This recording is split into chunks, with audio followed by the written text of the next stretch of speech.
Hello everyone. I hope आप लोग अच्छा कर रहे होंगे और कुछ बातें हम लोग कर लेते हैं थोड़ी सी कि आपको पता होगा एपीएफसी का एग्जाम जो कि यूपीएससी कराती है, असिस्टेंट प्रोविडेंट फंड कमिश्नर की बात होती है। और ये होता है ईओ की पोस्ट। दो पोस्ट होती है, ये 4800 पे ग्रेड की पोस्ट होती है और ये 5400 पे ग्रेड की पोस्ट होती है। मतलब जो आप यूपीएससी की डायरेक्ट एंट्री वाली पोस्ट होती है, डायरेक्ट वही पोस्ट है। ये एक ही एग्जाम के थ्रू और इंटरव्यू के थ्रू ये होता है। अभी इसका हाल ही में आरटीआई रिप्लाई आया और कुछ साल पहले 2022 में जुलाई में इसका एग्जाम हुआ था।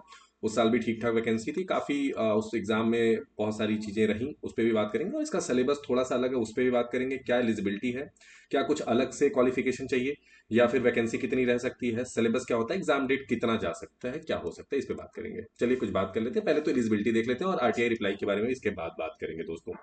एलिजिबिलिटी, और वीडियो को पूरा देखिएगा, शेयर कर लीजिएगा दोस्तों को, क्योंकि ताकि लोगों तक मैक्सिमम पहुंच सके। और चैनल को सब्सक्राइब कर लीजिएगा ताकि यहाँ पे मैं आपको जो एक्स्ट्रा जैसे सिलेबस है ना, लेबर लॉ एंड ऑल, उस पे मैं डिटेल आपको यहाँ पे पढ़ाई कराऊंगा, फ्री पढ़ाई कराऊंगा। इसमें कोई आपका चार्जेस नहीं लूंगा। तो जब एक बार नोटिफिकेशन आ जाने दीजिए, उसके बाद कोर्स को स्टार्ट करूंगा उस पर।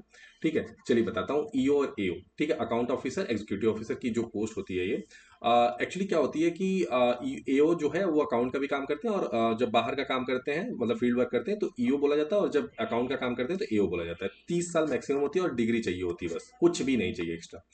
एपीएफसी में मतलब असिस्टेंट प्रोविडेंट फंड कमिश्नर में अगर देखा जाए तो 35 साल की एज चाहिए होती है, और इसेंशियल क्वालिफिकेशन में डिग्री चाहिए होती है। अगर आपके पास लेबर लॉ या कुछ ऐसा पब्लिक एडमिनिस्ट्रेशन से रिलेटेड क्वालिफिकेशन है तो इंटरव्यू में कहीं ना कहीं 2-4 नंबर का आपको फर्क दिखा देगा, बट वो कोई ज्यादा फैक्टर होता नहीं है दोस्तों ऐसे एज सच। अब देखिए आरटीआई रिप्लाई की बात करते हैं। आरटीआई रिप्लाई में ईओ की जो पोस्ट आई है, ईओ एओ की पोस्ट जो आई है, ईओ और एओ की जो पोस्ट आई है दोस्तों, वो आई है 156। आप इसमें देख सकते हैं कि 78 यूआर की वैकेंसी है, एक ईडब्ल्यूएस की, 42 ओबीसी की, एससी की 23, एसटी की 12, और मतलब जो अदर है वो 7 की टोटल वैकेंसी रही है। 56 वैकेंसी रही है। अगर मैं बात करूं उसमें भी 8 जैसे अदर के लिए, ओवरऑल इस पे नहीं जाता हूं मैं। ये ओवरऑल जो मेजर वैकेंसी होती है एसटी एससी ओबीसी ईडब्ल्यूएस की, ये है। ईडब्ल्यूएस की वैकेंसी काफी कम है, 10% के हिसाब से अगर देखा जाए तो तकरीबन 15 वैकेंसी होनी चाहिए थी, बट वो भी नहीं है इस बार। और अगर मैं बात करूं एपीएफसी में 74 वैकेंसी है टोटल। एपीएफसी मतलब प्रोविडेंट फंड कमिश्नर में एपीएफसी में 74 वैकेंसी है। और 74 वैकेंसी में मैं बात करूं यूआर की, आप देख रहे होंगे 32 वैकेंसी है, ईडब्ल्यूएस की 7 है, ओबीसी की 28 है, और एससी की 7 है। ठीक है, और ऐसे ही ओवरऑल वैकेंसी है। ठीक है, और ज़्यादा वैकेंसी दिख नहीं रही है। तो ये सब चीज़ें हैं। ठीक है, और ये फॉर 7 मतलब ये जो पॉइंट 7 था उसके लिए था। ठीक है, और ये उन्होंने लगभग दे दिया है यूपीएससी को वैकेंसी फिल करने के लिए दे दिया है। और थोड़ा सा मुझे लगता है कि आई होप सो कि 2-3 महीने में, 2 से 4 महीने में नोटिफिकेशन आ सकता है, और 6 महीने के भीतर, 6 से 8 महीने में इसका एग्जाम हो सकता है। और इसके सिलेबस की बात करें, थोड़ा सा डिफरेंट होता है। मैं एक बार पैटर्न बताता हूँ। 2 घंटे का एग्जाम होता है, 300 नंबर का, टोटल 120 मार्क्स का पेपर होता है। 2.5 नंबर का एक क्वेश्चन होता है, 1/3 नेगेटिव मार्किंग होता है, ऑब्जेक्टिव पेपर होता है ऑफलाइन जैसे यूपीएससी कराता है। ठीक है, और पर्सनालिटी टेस्ट 100 मार्क्स का होता है, टोटल 400 मार्क्स का होता है। इसको बाद में कन्वर्ट कर लिया जाता है। 75% वेटेज होता है क्या, रिटेन को 75% होता है, और 25% जो वेटेज होता है प्यारे बच्चों, वो पर्सनालिटी टेस्ट का होता है, पीटी का होता है, पर्सनालिटी टेस्ट का होता है। ठीक है, इंटरव्यू का होता है बेसिकली। इसको मिला करके मेरिट बनती है। और एक ठीक ठाक अगर देखें तो अगर आपने रिटर्न में 50 से 60% स्कोर कर दिया है तो बहुत इजीली आपका सिलेक्शन हो जाएगा फाइनल। अब आते हैं थोड़ा सा सिलेबस पे। सिलेबस देखो बहुत डाइवर्स है। ईओ और एओ की बात करें तो इसमें जनरल इंग्लिश लगभग 20 क्वेश्चन आ जाते हैं। Current event, general science basic वाला आता है। कल्चरल और हेरिटेज मतलब अगर देखा जाए तो मॉडर्न हिस्ट्री आती है। पॉलिटी आता है। इकोनॉमिक्स बेसिक वाली आती है। अकाउंटेंसी बहुत बेसिक वाली आती है। इंडस्ट्रियल एंड लेबर अच्छा आता है। सोशल सिक्योरिटी से क्वेश्चन अच्छे आते हैं। कंप्यूटर के 2 से 4 क्वेश्चन रहते हैं।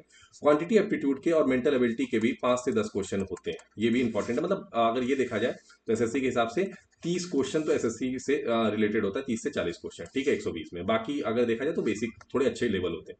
एपीएफसी में भी वही हाल है। इंग्लिश रहेगा, करंट इवेंट रहेगा, जनरल साइंस रहेगा। अब देखिए यहाँ पे अंतर क्या आएगा। अंतर यहाँ पे स्टैटिक्स का बढ़ेगा। ठीक है, सोशल सिक्योरिटी इंश्योरेंस यहाँ पे ज्यादा हो जाता है। ठीक है, लेबर लॉ रहता है, अकाउंट एंड ऑडिटिंग भी बढ़ जाती है।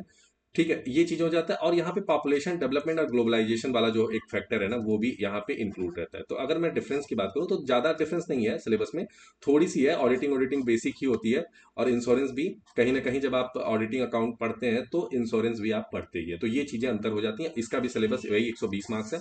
लास्ट ईयर पेपर का लेवल थोड़ा सा अच्छा था, तो इस बार मैं तैयारी उसी लेवल के हिसाब से कराऊंगा।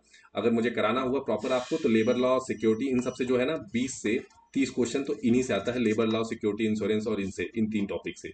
और फैक्टर यही 4 टॉपिक क्रिएट करते हैं। ये 4 टॉपिक मैं टोटल आपका कवर करा दूंगा, और यहाँ से 40 से 50 क्वेश्चन आने हैं, 40 से 50 क्वेश्चन यहाँ से आने हैं।